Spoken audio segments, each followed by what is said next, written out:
If it begins violating our morality, then I guess it's time to find another job, is a pretty bold statement that at its best suggests that there is somewhere to go to easily escape these harms. And at its worst, ignores that simply switching jobs when we don't agree with industry practices is not an economic reality for most people, me included. And the overlying premise is that criticism is unwelcome here. Get with the program or get out. Welcome to Marketing Muckraking, the show that asks not simply what brand culture can do for us, but what it's doing to us. With your host, creative director, and brand strategist gone wild, Rachael Albers, making fun of business and making business fun.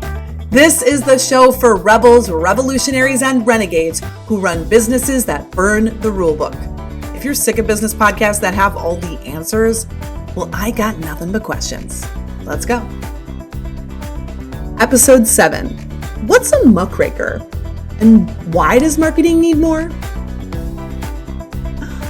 A lot of you have been asking me, a lot of you have been asking me, what exactly is a muckraker, RKA? It kind of sounds dirty. You know, it is. I am absolutely filthy. It is a good thing you can't smell me through the screen right now.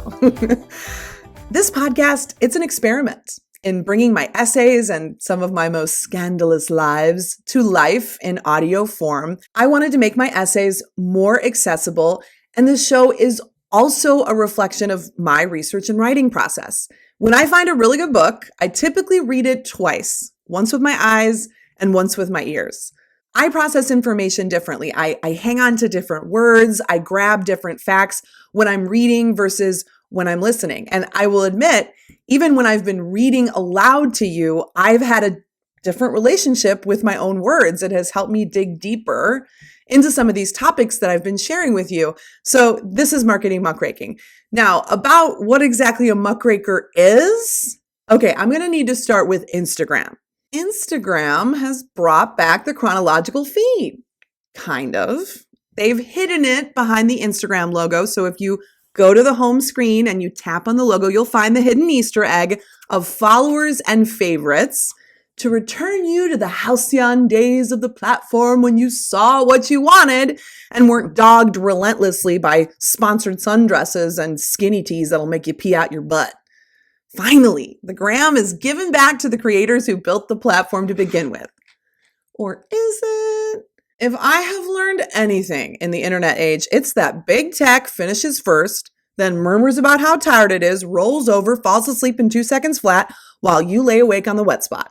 Instagram is competing with TikTok, and as Facebook's stock roller coasters south, the only way that Zuck can continue to line August and Maximus trust funds is to keep you doom scrolling down your feed so his ad revenue goes up.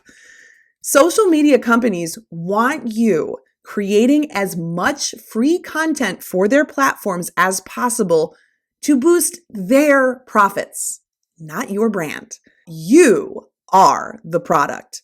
Social media, nearly all media makes money off of advertising. That is why Instagram is free. Zuck and Co. aren't providing a free public service to us. They're providing a big audience to advertisers who want the best chance of reaching buyers. And so now, with its new favorites feature, Instagram is actually delegating its work to you. When you designate someone as a favorite, you're telling the platform which accounts are most profitable for them. When we long for the bygone days of Instagram, when our content was seen by a larger percentage of our audience, we're not longing for the chronological feed. We're longing for a less saturated, less monetized platform with fewer creators to compete with.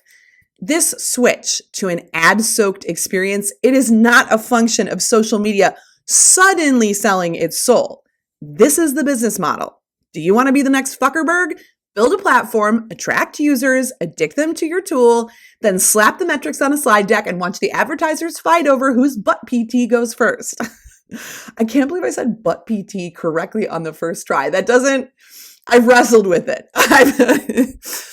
A return to the chronological feed does not mean we'll see more of our favorite creators necessarily, but more from the creators who create more. They are training us to be as prolific as possible, not because it's what's best for us, but because it is what's best for them. We are doing unpaid labor for Mark Zuckerberg, and the most troubling thing is he's convinced us that it was our idea. I shared these thoughts on Twitter the other day. Of course I did, another ad-driven media platform. And an interesting conversation followed in the comments. Stephen Burkhart, who's a content marketer and agency owner, responded, but it goes back to an age-old controversy of quality over quantity. Quantity does and will matter. But who does it serve? I asked. That's a great question, he replied. I would ask, what does it look like to have a vast quantity and just enough quality to get people to a place of value, aka your own platform, since that is the ultimate goal either way. And I agree with him on this. We always want to be taking people from social media over to our websites, a place where we can control the experience. It's not invaded by Zuckerberg & Co.'s ads, but I continued the dialogue. And this is what I said. I get stuck on vast quantity because that is ultimately what drives ad revenue, where we are doing unpaid labor for platforms that will only demand more and more and more. And when we all produce more and more and more vast quantities of content with just enough value to get folks over to a platform we control, knowing that so many people do spend a large amount of time on social, what is the culture we are creating before they click? I think that there are cultural consequences to us being forced to participate in the buying and selling of our attention in this way. At a time when folks see up to 10,000 ads per day, this is reshaping our humanity, our capacity for complex discourse, our tolerance for nuance. I was like thumbing this back frantically on my phone. And this next part is why marketing needs muckrakers. He said, I think as long as we use the platforms, we have to play by their rules if we expect success. If it begins violating our morality, then I guess it's time to find another job. And then he left the thread. I responded, I am walking this very tightrope between brand strategist, my job, and cultural criticism, my side hustle, ha ha. Although I wasn't laughing. I'm laughing now though, so it all worked out. I think the industry needs that hybrid of folks who want to help small businesses without becoming apologists for harmful systems. You know what I mean? He didn't know what I meant. He didn't say anything at all. The conversation ended there. And I hearted my last lonely tweet, which is very uncool, I know, but I did it anyway because the thought deserves some love. For years, I wrestled between recognizing the harms of brand culture and playing by the rules, as this agency owner said, because that's just what you do. This fellow agency owner speaks to how we're told to respond when we recognize harm in any industry or system, not just marketing. Hey, I don't make the rules. Got a problem with how things are run? There's the door. What happens when there are no marketing stakeholders left willing to plumb the depths of the problem, as Anand Giridharadas says in Winners Take All? And where does the door you're pointing me towards go exactly? Social media is no longer a niche operation populated by a few college kids poking each other and plowing into their friends' walls with the beautiful truck. Anybody remember that? Today, more than 7 in 10 Americans use social media, according to Pew Research Center, and at least half get their news there. Social media is so central to how we live today. It has the power to influence our election results, recruit millions into QAnon, shape public policy. The list goes on. And when it comes to marketing in general, the average American sees, as I said, up to 10,000 ads per day. Advertising is woven into the fabric of our culture. It fuels the engine of consumer capitalism. If there was a clearly marked exit, we would be trampling each other like Black Friday zombie shoppers to get to it. If it begins violating our morality, then I guess it's time to find another job. is a pretty bold statement that at its best suggests that there is somewhere to go to easily escape these harms. And at its worst, ignores that simply switching jobs when we don't agree with industry practices is not an economic reality for most people, me included. And the overlying premise is that criticism is unwelcome here. Get with the program or get out. In episode 6 of the Marketing Muckraking podcast, Why Are There No Negative B-School Reviews?, I discuss the reasons why so many celebrity coaching programs have a noticeable dearth of negative feedback. The fact that in B-School's case, Marie Forleo's 65,000 plus customers agree to a dubious non-disparagement clause when they purchase is one main reason. But the other reason is reflected in this Twitter thread. Social pressure to go with the flow and avoid being seen as the squeaky wheel lest you RKA your reputation, end up on the industry's naughty list. The consequence of there being no negative reviews on industry-leading programs is that students who feel disappointed with $2,500 purchases, who don't achieve the results they expected even after putting in the work, or who would have never made the purchase to begin with if they just had access to diverse viewpoints before cracking open their wallets, is they look around to see if others share their experiences and they receive the message that they are alone. Wiping away any trace of negativity from the Google record is a special type of gaslighting. It leaves people feeling like their results are an anomaly, when in the reality of celebrity courses and the volume they rely on, mediocre results are the rule. It's even written in the fine print, buried below all the dozens of glossy testimonials. Results not typical. This is how I have felt hiking the steep bluffs of branding all these years. If no one in the industry is critiquing the harm that marketing causes, maybe the harm isn't there. Maybe it's in my head. Maybe I should get with the program, shut my mouth, and market. Oh, hey, Burnout. I didn't see you there. Were you hiding behind that bluff? Don't mind me while I burn it all down. This is why marketing needs muckrakers. Okay, so what is a muckraker? The term originated with pre-World War I writers like Upton Sinclair, Lincoln Steffens, Ida B. Wells, who exposed social and economic injustices during the Progressive Era, which was roughly between 1880 to 1920. Muckrakers often found outrageous ways to make their points, earning them a pretty scandalous reputation. Sounds about right, yeah. But their work is responsible for many of the worker and consumer protections that we take for granted today. Until The Jungle, which is Upton Sinclair's famous book, hit the presses, most Americans had absolutely no idea what happened behind the scenes of the meatpacking industry, how fiercely businesses fought back to block unions, or how low wages were keeping people trapped in poverty. But the capitalist elite, who were reliant on the machine age and factory labor to make consumer capitalism profitable within the USA, worked hard to distract the public from the harms of industrialization. Through their efforts, industry transformed America into the first economy in the world to depend on mass production. Before Muckrakers, the ad-driven media focused primarily on all the freedom and choice that mass production offered Americans.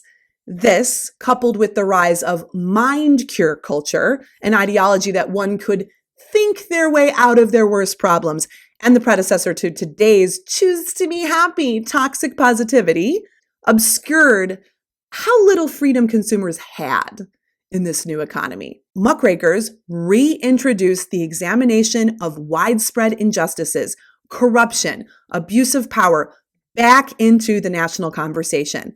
They raised public consciousness, and they ultimately brought about legislation that protected workers and consumers. In today's internet age, social media has made writers of all of us. You don't need to be a journalist to be a muckraker anymore. You simply must have an eye for social and economic injustices and a willingness to rake the muck to find the truth, which is just a fancy way of saying shit stirring. Now, I am not comparing myself to Upton Sinclair here and my shit stirring about B School and the industry that surrounds it, but I am inspired by the work of these writers to look beyond the glitter of the Gilded Age and question the status quo, however unpopular.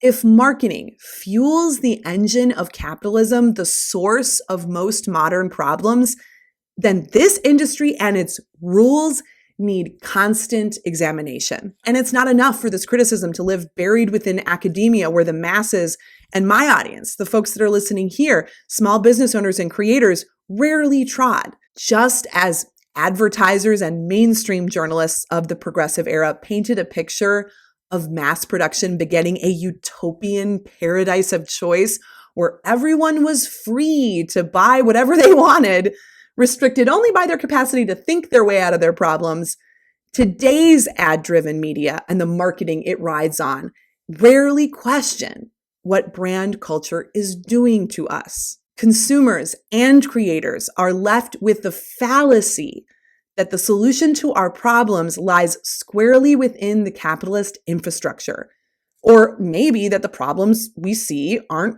really there to begin with, because why else would so few be addressing them? And if you happen to work in marketing like I do, or you run a small business and you market your own products and services, the prevailing sentiment is play by the rules or find a new job, as my Twitter conversation reinforced. This means the industry conversation is dominated by apologists, less concerned with how the rules of marketing lead to exploitation and injustice than how to best leverage these rules to get their piece of the pie. The difference between now and then is that at the time when early muckrakers were writing, the powers that be were actively manufacturing a buying public. Businesses had to train people to buy constantly and equate their consumption with self-actualization. Before mass production, the United States was largely an agrarian and handicraft economy. People didn't buy things as much as they made them. And if they absolutely needed something they couldn't produce themselves, they went to someone they knew locally to make or grow it for them. The captains of industry at the turn of the 20th century would have walked through fire to have access to a consumer public as eager to buy as we are in the 21st century, where we proudly associate the branded products that we own with our identity, our values, and we funnel our activism into voting with our dollars while we wait for corporations to do the right thing. Yeah, we're going to be waiting a long time for that. And so while today's American sees as many as 10,000 ads per day, 100 years ago, you might only see a handful, and none if you lived in rural America and didn't read the newspaper. Bringing this back to Zuckerberg and co., when it comes to mass media, the public has always been the product. That is nothing new.